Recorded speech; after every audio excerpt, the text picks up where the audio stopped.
Bien, bueno, esperen un segundito que se me fue. Acá es el inicio.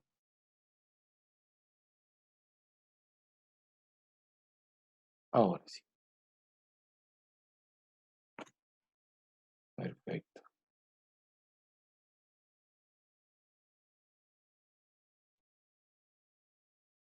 Bien, bueno, vamos a comenzar. Como vemos aquí, las fracturas de Coles, ¿sí? Vamos a ir admitiendo chicos que vayan entrando.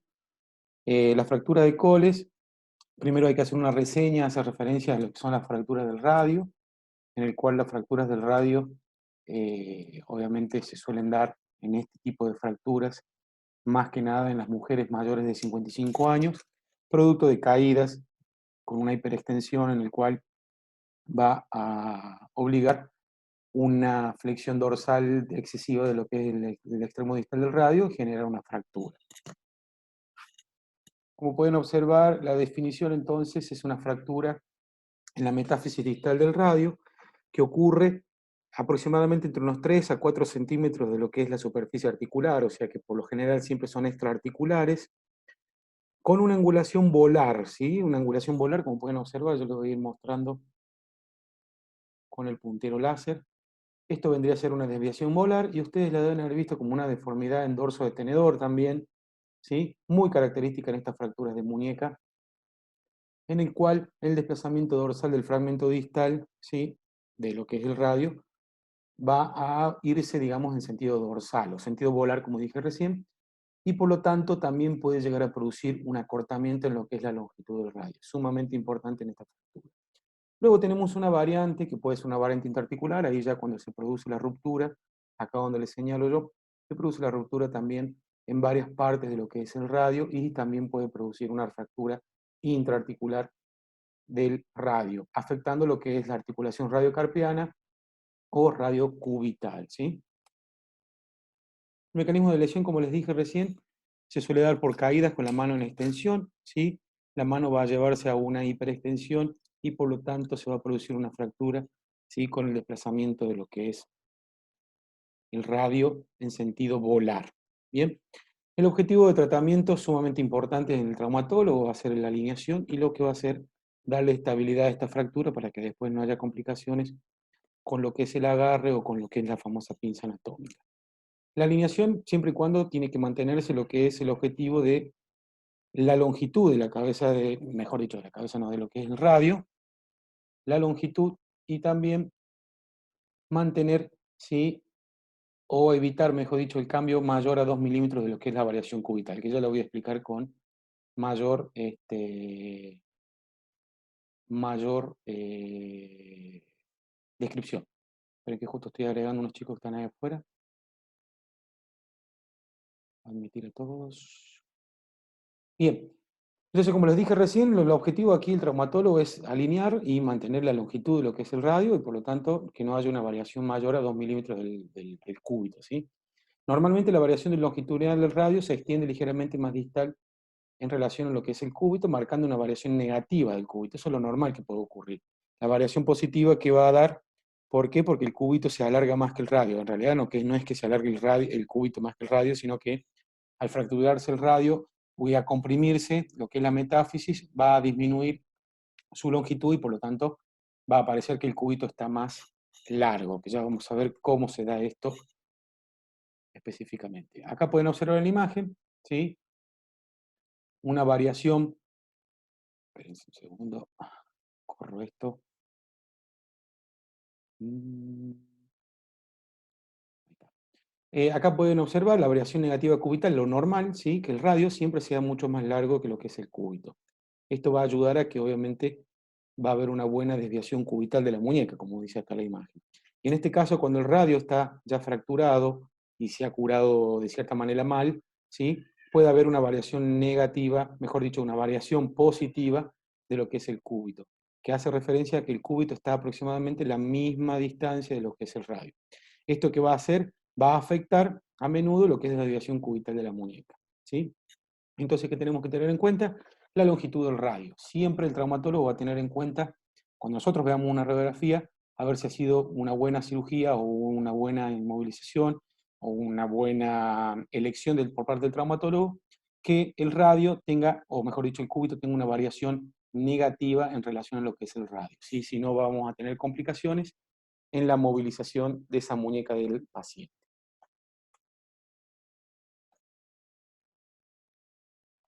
Con respecto a la estabilidad, lo más importante, como en todo, ¿sí? En este caso, obviamente se dice que no es una fractura intraarticular, pero puede haber una variable que sea intraarticular cuando es mucho mayor el mecanismo de lesión.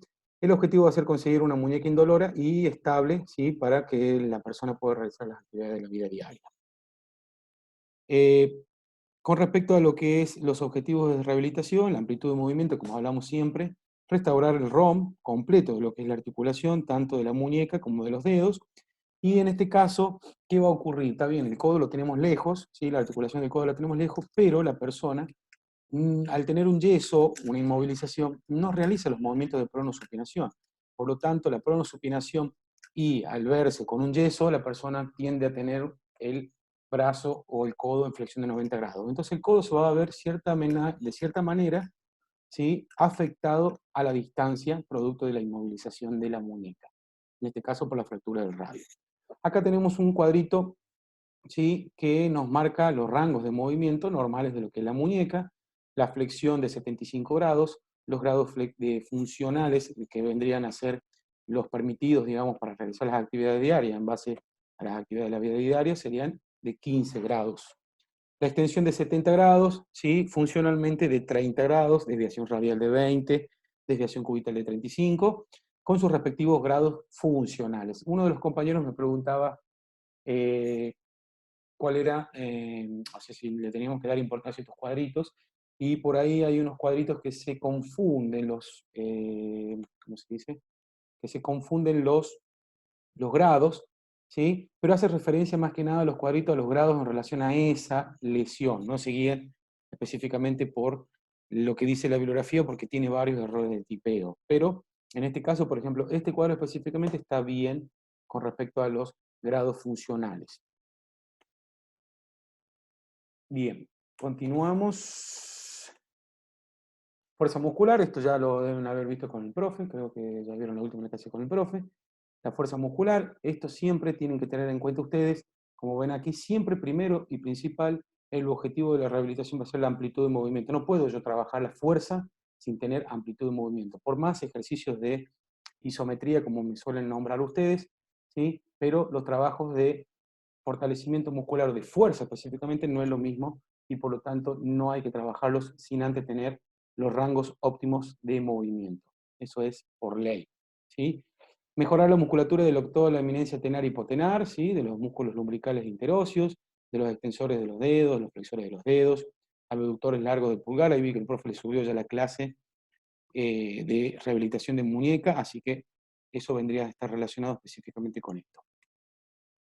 Acá como observamos, ¿sí? Yo les voy a marcar acá, pueden observar una radiografía lateral de muñeca, y pueden observar de que el radio en esta radiografía está observando, o mejor dicho, está, ¿sí? Inclinado y angulado hacia arriba, como pueden observar ahí. Esto tendría que ser, se los voy a marcar para que lo vean, esto tendría que ser, esa es la línea del radio, y obviamente se ha modificado y está mirando hacia arriba. La fractura está aquí, ¿sí?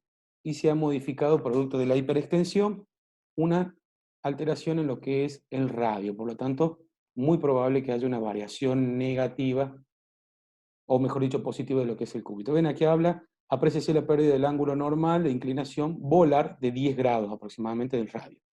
Aquí no hay acortamiento del radio, sí, el paciente no debe tener dificultad para recuperar la desviación cubital. En este caso, cuando no hay ningún tipo de desplazamiento y cuando pueden observar que el cúbito aquí tiene una variación negativa normal en relación a lo que es el radio, con un yeso suficiente para tratar este tipo de fracturas. Bien, vamos anotando las preguntas que tengan, hacia el final podemos conversarlas. Bien, lo que hablamos son de los objetivos funcionales para restaurar la fuerza, ¿sí? Sobre todo de lo que es agarrar la fuerza de prensión anatómica de lo que es la pinza anatómica. El tiempo previsto de consolidación ósea, que es 1 mes y medio a 2 meses, y el tiempo previsto de rehabilitación habla de 12 semanas. 12 semanas hace referencia a 3 meses, ¿sí?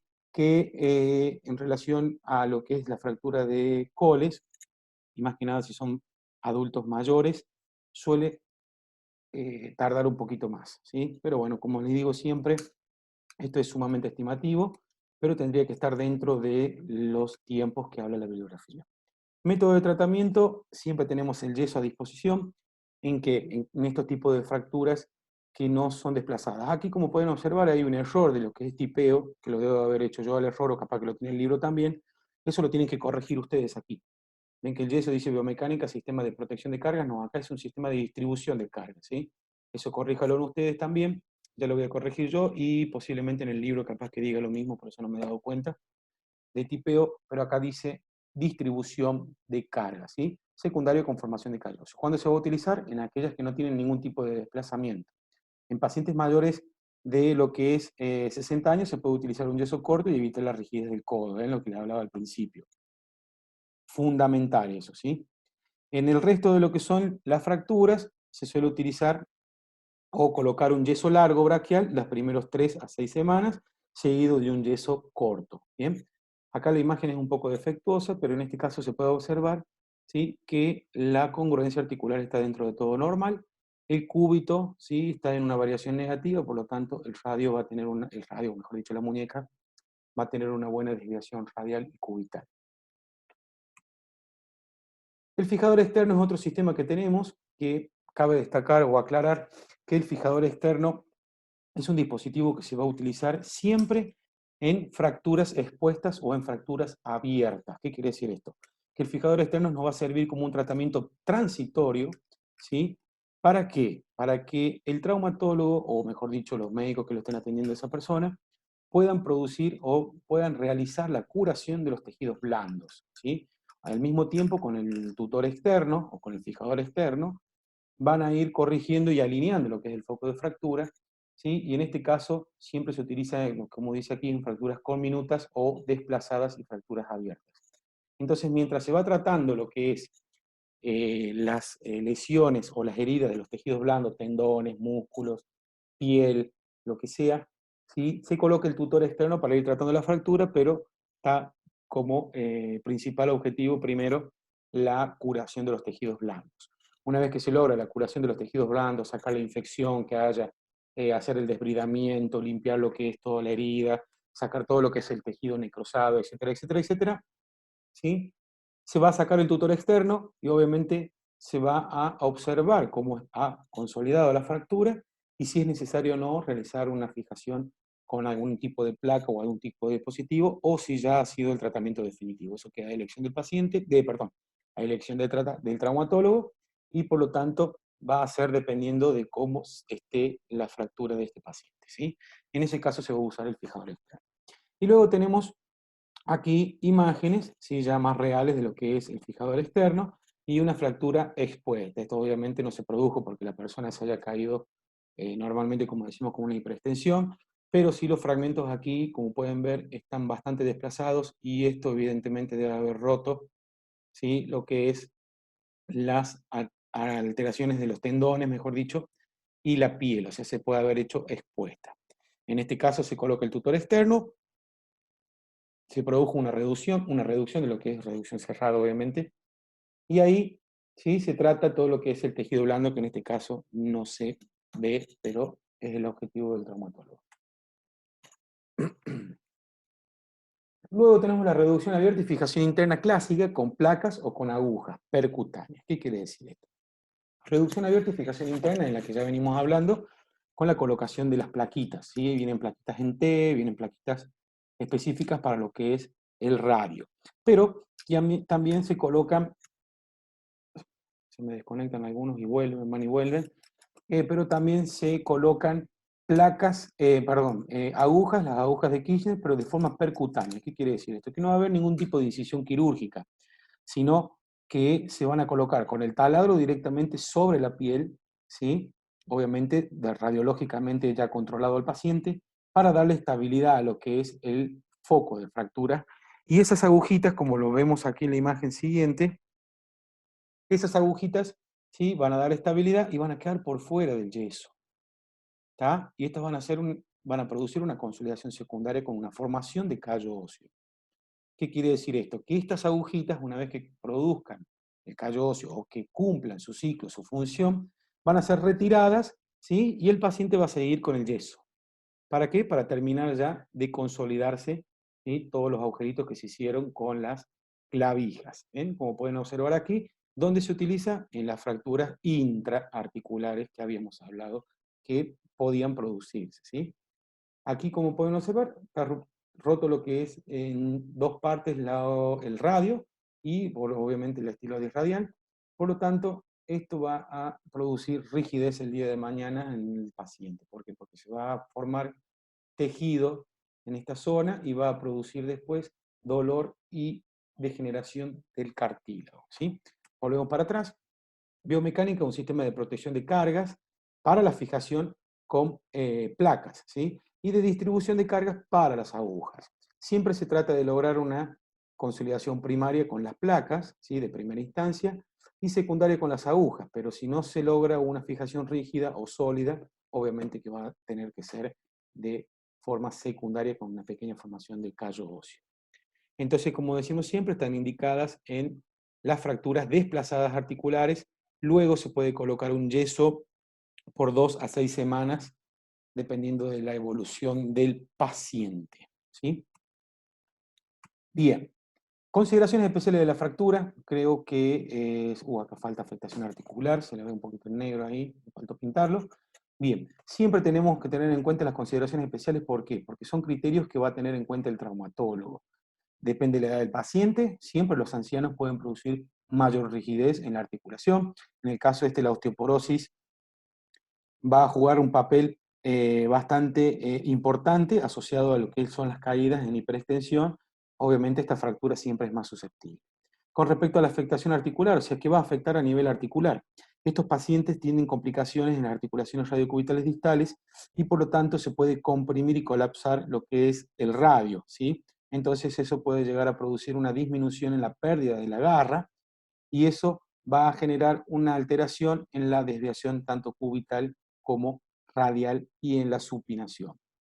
Luego tenemos las lesiones asociadas, ¿sí?, que las lesiones asociadas están relacionadas con la parte nerviosa, la parte de músculos y la parte vascular. En este caso los tendones, como podemos observar nosotros, que la muñeca es una estructura bastante compleja, producto de que tiene muchos elementos que pasan por su determinado lugar. En este caso, por ejemplo, el tendón o la ruptura del tendón del extensor largo del pulgar con la aparición de adherencias de ambos compartimentos. Eso va a generar un dolor y puede producir una tenosinovitis de Decker-Vein, como suele ocurrir. En el caso de los nervios, ¿sí?, el más importante que pasa por el medio, por el nervio, lo que es el túnel carpiano, tenemos el nervio mediano que puede verse comprimido y afectado, por lo tanto va a requerir esa persona el día de mañana ¿cómo se dice?, una fasciotomía, o sea, una liberación de lo que es el nervio mediano. Eh, el daño aquí también nombra que el daño del nervio se puede producir por la hiperextensión forzada en el momento de la lesión o por el traumatismo específicamente. Y se puede observar rara vez, ¿sí?, un atrapamiento del nervio cubital, que está del otro lado donde está el cúbito, en el canal de Guyot. Pero el más común suele ser el síndrome del túnel carpiano. Luego las lesiones abiertas. Las lesiones abiertas, como les dijimos al principio, se trataban con un fijador externo, ¿sí?, para poderlas curar. Se pueden presentar laceraciones de los tendones, así como repercusión en lo que son las estructuras neuronales y las estructuras vasculares, ¿sí? Obviamente tiene que ser un traumatismo bastante grande, acá dice que es infrecuente, pero puede pasar. Una imagen simplemente de cómo se diagrama o cómo se puede visualizar lo que es el síndrome del túnel carpiano, el atrapamiento del nervio mediano. Y los huesos, sí, hace referencia a que el estiloide cubital puede también estar fracturado, provocando dolores en nivel, o sea, son dentro de las complicaciones. En el caso de la carga de peso o de la extremidad, sí, se va a encontrar en descarga producto del yeso. Lo que tiene que evitar el paciente es apoyar y descargar su propio cuerpo. Y la marcha, bueno, como siempre, va a estar afectada por el balanceo del brazo. Estos temas, como es la carga de peso y la marcha, en este momento no lo tocamos en miembro superior porque obviamente no influyen en la marcha y el carga de peso no se produce, o sea, no se indica. Pero cuando veamos miembro inferior va a ser bastante importante, ¿sí? Que es el próximo parcial. Bien, eso sería lo que es las fracturas de Coles o de Puto-Coles, como lo suelen ver en otras bibliografías. Vayan anotando sus preguntas. Ahora vamos a ver las fracturas de escafoides. Obviamente, si nos quedamos sin tiempo, nos volvemos a reconectar otra vez. Pero en este caso, las fracturas de escafoides son sumamente importantes. También un huesito llamado navicular. Este huesito, cabe destacar que tiene una inervación, no, una irrigación retrógrada en el cual puede producir una necrosis avascular. Y eso es una de las complicaciones más frecuentes. La definición de esta fractura, que suele afectar, mejor dicho, a lo que es el polo distal, el cuello, el polo proximal o el tubérculo. Como observamos aquí en la imagen, ¿sí? Una fractura en lo que vendría a ser el cuerpo específicamente, y por lo tanto el polo proximal, ¿sí? Nos quedan 10 minutitos, el polo proximal va a estar digamos, con pequeña vascularidad, y por lo tanto el polo distal, ¿sí? Va a estar con una buena vascularización. ¿Qué quiere decir esto? Que hagan de cuenta que nosotros tenemos un vaso, ¿sí? Y en el vaso ingresa la arteria, o mejor dicho, ingresa el líquido por esta zona. Este es un vasito, ¿sí? Ingresa el líquido por esta zona y se llena todo el vaso. Si nosotros lo cortamos a la mitad del vaso, cuando ingresa el líquido, va a quedar en la mitad superior y la mitad inferior, que está cortada, porque ha sido por la fractura en este caso, va a quedar sin líquido, que vendría a ser en este caso la sangre. Por lo tanto, se genera una necrosis avascular de este fragmento. En vez de ingresar la arteria radial, inervarlo por aquí, ingresa de forma retrógrada, ¿sí? Entonces, es una de las complicaciones que tiene esta fractura. Otra de las complicaciones que tiene es que el escafoides, al ser uno de los huesos más importantes del carpo, se articula con estos 5 huesitos a la vuelta. Al articularse con 5 huesos junto con el radio, no tiene estructuras, ¿sí? De periósteo, o sea que el 80% de lo que es el escafoides está rodeado de cartílago. Por lo tanto, la consolidación o, mejor dicho, la curación del hueso es mucho más defectuosa producto de que está bañado de líquido sinovial. Entonces, no se suele formar el callo óseo, ¿sí? Bueno, vamos a ver de qué se trata. Se caracteriza como estables o inestables, ¿sí? Eso va a depender obviamente de lo que es una desviación, o mejor dicho, de lo que es una separación o un desplazamiento de las estructuras fracturadas. En el caso de las fracturas inestables, ¿sí? Están desplazadas más de 1 milímetro o tienen una angulación escafolunar más de 60 grados, o también puede presentarse con una angulación radiolunar mayor a 15 grados. Como dije recién, el 80% del escafoide está cubierto por cartílago articular, por lo tanto va a estar bañado de líquido sinovial y va a ser más difícil la consolidación. Las fracturas con la integridad de su envoltura cartilaginosa son siempre más estables, ¿sí? O sea que, obviamente que si el cartílago se mantiene intacto, íntegro, sí se logra tener una fractura más estable. El mecanismo de lesión, ¿cómo ocurre? Ocurre durante una caída, con la mano en hiperextensión, muy parecida a lo que es la de Coles, con una dorsiflexión y desviación radial, en este caso de la muñeca. Aquí, ¿qué va a ocurrir? Cuando vaya aproximadamente una hiperextensión de la muñeca entre los 95 y los 100 grados, se fija el polo proximal de lo que es el escafoides y el polo distal se sigue moviendo. Entonces se produce un colapso del hueso justo en el cuerpo y por lo tanto provoca una fractura, en este caso de la muñeca, en este caso de lo que es el hueso escafoides. Bien.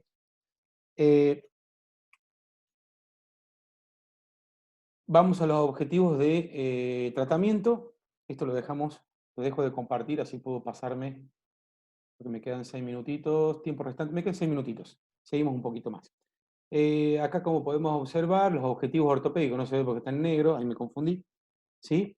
tenemos la alineación y la estabilidad. ¿Cómo se va a lograr la alineación? Siempre es necesaria la reducción anatómica de este hueso, tanto del polo distal, porque tiende a flexionarse y a producir fracturas inestables. Eso va a producir una desviación, ¿sí?, dorsal, como si fuera también como dorso de tenedor, pero va a producir una pequeña joroba y por lo tanto va a haber una mala alineación. ¿Qué hay que evitar? La mala consolidación, por supuesto que hay que evitarla siempre en todas las fracturas, pero más que nada en este, ¿por qué? Porque puede colapsar el carpo. Y obviamente que hay que tener en cuenta también aquí la irrigación sanguínea. Eso se va a observar con tomografías axiales computadas que van a ser requeridas obviamente por el traumatólogo. Ya vamos a ver cómo hace el procedimiento de estudio y análisis de este paciente. Con respecto a la estabilidad, un alineamiento normal de la unión de lo que es escafoidea va a conducir obviamente a lo que el carpo va a ser inestable, o sea, no va a tener una buena estabilidad. Si el paciente tiene dolor en el escafoide y no ha respetado el tiempo o el proceso de curación, puede haber un colapso y puede haber dolor e inestabilidad en la muñeca al descargar peso. La mala consolidación va a conducir a una mala alineación y por lo tanto a una inestabilidad ligamentaria. El escafoide, como dije al principio, se articulaba con 5 huesos, o sea que esos huesos también van a verse afectados producto de que el escafoides no va a estar con su biomecánica normal, ¿sí? Los objetivos de rehabilitación, rango de movimiento, el ROM, ¿sí?, tanto del pulgar como de la muñeca, que eso ya lo pasamos más rápido porque lo ven con el profe Marco. Restaurar la fuerza de los siguientes músculos, abductores, tensor corto, largo del pulgar, flexor, radial del carpo, cubital, corto y largo del pulgar, los flexores. Todo hay que trabajar aquí y ya lo deben haber visto con el profe Marco. Objetivos funcionales, restaurar y mejorar la función de la mano, muñeca para realizar la actividad de la vida diaria, ¿sí? Sumamente importante como en todas las fracturas que venimos hablando de miembro superior. Aquí hablo un poquito más del tiempo de consolidación porque justamente por la necrosis avascular. De 4 a 12 meses puede, ¿sí?, digamos, puede llegar a demorar lo que es la consolidación de esta fractura. ¿Por qué? Porque puede haber muchas complicaciones, dependiendo de dónde se produzca la fractura. 4 semanas hace referencia a una fractura común y corriente que obviamente se haya fracturado la tuberosidad, por ejemplo, y que haya sido estable, ¿sí?, no se haya desplazado y tenga una buena vascularización. Ahora, si hubo una fractura de lo que es el cuello, va a demorar entre 10 a 12 semanas la fractura en consolidarse, ¿sí? Obviamente son estimativos. Y ya si hubo una mala consolidación porque se fracturó el polo proximal, porque no hay una buena vascularización, puede demorar entre 16 y 20 semanas hasta un año, ¿sí? El fallo de la consolidación, ¿cuándo se va a indicar el retraso de la consolidación? Cuando logramos los 6 meses y aún seguimos teniendo problemas y visualizando lo que es la fractura o la línea de fractura. Y ahí ya se toman otro tipo de recaudos, o mejor dicho, otro tipo de tratamientos, como por ejemplo el injerto óseo. Pero como les dije, puede llegar a demorar hasta 12 meses la consolidación si el paciente no hace caso y si hay una mala vascularización. Tiempo previsto de rehabilitación, acá habla de entre 3 y 6 meses, o sea, largas las rehabilitaciones, bastante largas. Método de tratamiento, corto ahora, ¿sí? Y lo vemos en la próxima reunión y ya determinamos con las metacarpianas y hacemos preguntas. Un segundito. Me desconecto, ya les paso por WhatsApp la nueva invitación. Un segundito, por favor.